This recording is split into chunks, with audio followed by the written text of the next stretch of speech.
Your blood sugar levels impact far more than you might realize. They affect your energy, mood, focus, and long-term health.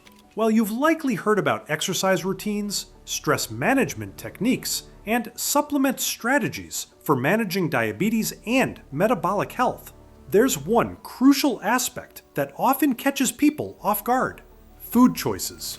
Some foods you think are helping your blood sugar might actually be working against you, while others you've been avoiding could be your secret weapons. Let's explore 10 surprising facts and myths about foods that either spike or stabilize your blood sugar, and how to build a diabetes-friendly plate. These insights will help you avoid those frustrating glucose roller coasters and maintain steady energy throughout your day, so your blood sugar stays in that sweet spot where you feel energized, focused, and in control of your health. And remember, if you find this video useful, remember to click like, subscribe, and turn notifications on to see all our future videos. Here's something that will blow your mind about watermelon. Most diabetes websites tell you to avoid watermelon because it has a glycemic index of 72 to 76, which puts it in the high category. That sounds scary if you're watching your blood sugar, but here's what those warnings miss completely. 1 cup of cubed watermelon contains only 11 grams of carbohydrates because it's mostly water. When you calculate the glycemic load, which factors in the actual amount of carbs you're eating, watermelon scores just 5 to 8, making it a low-impact food for your blood sugar. This means you can enjoy watermelon without the guilt or the spike. The high water content also helps keep you hydrated, which is crucial for blood sugar control, since dehydration concentrates glucose in your bloodstream. Have you been avoiding watermelon because of outdated advice? Wait until you see the next food that's been unfairly demonized. You've probably been told that brown rice is the healthy choice for blood sugar control. Here's the uncomfortable truth. Brown rice can spike your glucose almost as much as white rice. A recent study tracking continuous glucose watches showed that many people with insulin resistance experienced significant spikes from brown rice, sometimes reaching levels above 140 milligrams per deciliter even from modest portions. The extra fiber in brown rice helps slightly, but it doesn't eliminate the basic problem. You're still eating a concentrated source of starch that breaks down into glucose. Your body processes that starch regardless of whether it comes wrapped in a brown hull or a white one. The real solution is portion control and strategic combining. If you're going to eat rice, pair it with protein and vegetables, and keep your serving of brown rice to about 1/3 of a cup. This revelation changes how you think about healthy whole grains, doesn't it? But the next food on our list might surprise you even more. Oat milk has become the trendy coffee shop choice, but it's sabotaging your blood sugar goals.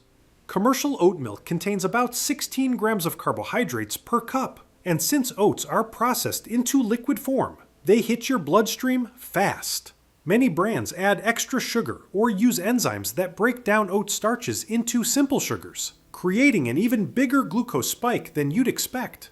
One barista told me that customers ordering oat milk lattes often don't realize they're drinking the equivalent of eating a bowl of oatmeal in liquid form, minus the fiber that would normally slow absorption. Your morning healthy oat milk latte could be starting your day with a blood sugar roller coaster. Switch to unsweetened almond milk or coconut milk instead. They contain less than 2 grams of carbohydrates per cup and won't send your glucose soaring. This makes you wonder what other trendy health foods are actually working against you. Grapes are nature's candy, and they act like candy in your bloodstream. A cup of grapes contains 23 grams of sugar in the form of glucose and fructose.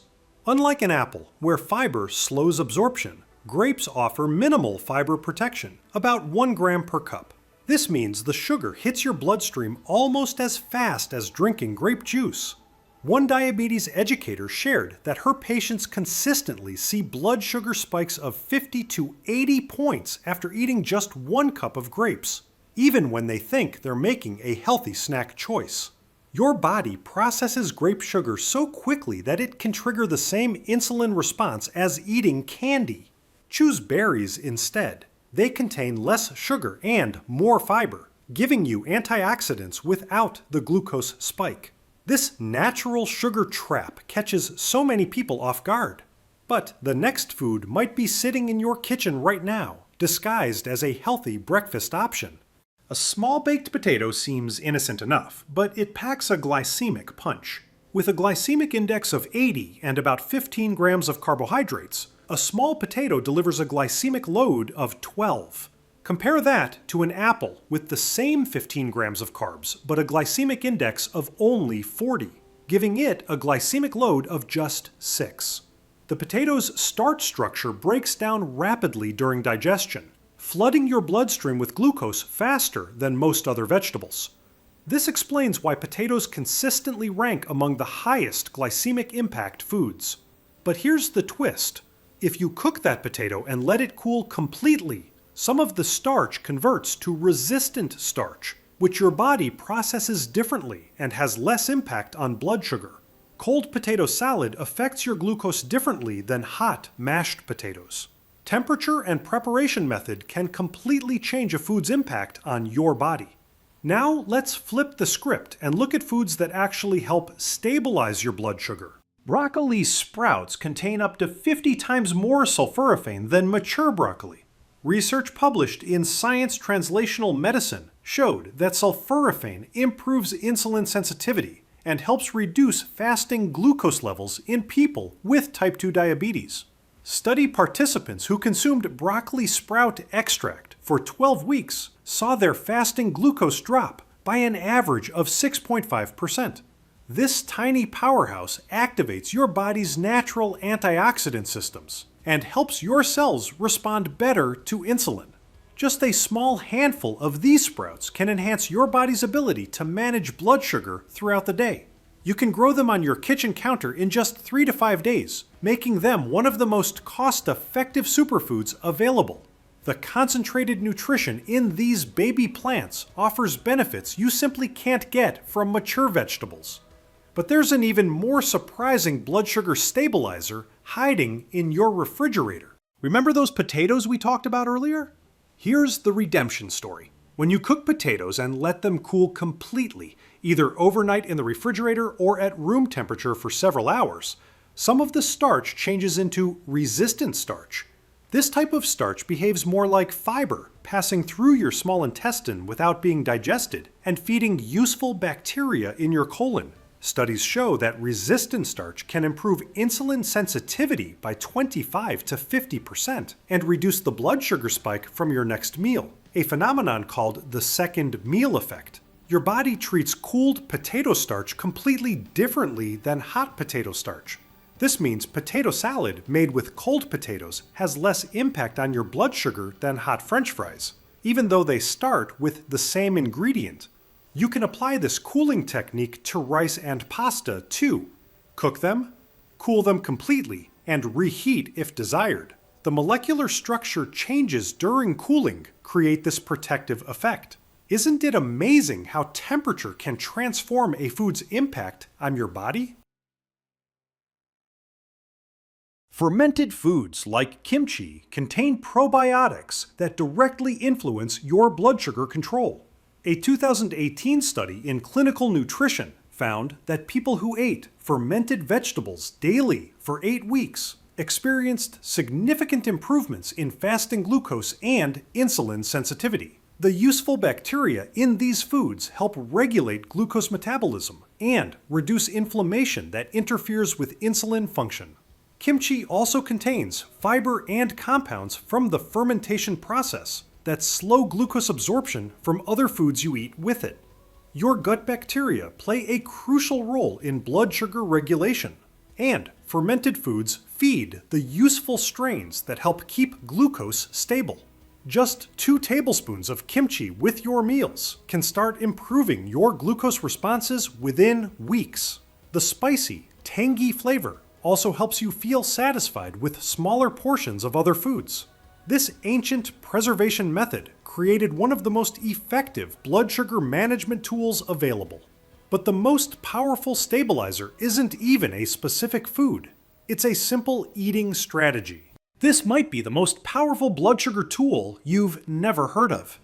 Research from Weill Cornell Medical College showed that eating vegetables and protein first, then carbohydrates last, reduces post-meal glucose spikes by 30 to 50%. The study participants ate identical meals, but changed only the order in which they consumed the foods. When you eat fiber and protein first, they form a protective barrier in your stomach that slows the absorption of carbohydrates that come later. Your blood sugar response to the exact same meal changes dramatically based simply on the order you eat the foods. This strategy requires no special ingredients, no extra cost, and no complicated meal planning. Just eat what's already on your plate in a different sequence. Start with your salad and protein. Finish with your rice or bread. The fiber creates a physical barrier that moderates glucose absorption throughout your entire meal. You can reduce dangerous blood sugar spikes using foods you already have, just by changing the order you eat them. This simple switch changes every meal into a blood sugar management tool. Now let's put this all together into a practical system you can use every day. Your ideal plate should be half non-starchy vegetables, 1/4 lean protein, and 1/4 complex carbohydrates with fiber. Add a small amount of healthy fats for satiety and blood sugar control. For breakfast, try steel-cut oats with berries, nuts, and Greek yogurt. This combines slow-digesting carbohydrates with protein and healthy fats. For lunch, build a large salad with grilled chicken, avocado, and beans for fiber-rich vegetables, protein, healthy fats, and resistant starch. For dinner, pair baked salmon with roasted broccoli and a small portion of quinoa for omega-3 fatty acids, cruciferous vegetables, and moderate whole grains. Your plate becomes a blood sugar management system when you balance these components correctly. Remember to eat your vegetables and protein first, then finish with the carbohydrates. Stay hydrated throughout the day, since dehydration concentrates glucose in your bloodstream. Focus on whole foods to minimize processed options that contain hidden sugars. These principles work whether you're managing diabetes, prediabetes, or just want steady energy throughout your day. The key is consistency. Small changes applied regularly create dramatic results over time. To explore further into building sustainable eating patterns that support healthy blood sugar, check out our next video on meal prep strategies for diabetics. You'll learn how to prepare a week's worth of blood sugar-friendly meals in just 2 hours, including specific recipes and shopping lists that take all the guesswork out of diabetes nutrition.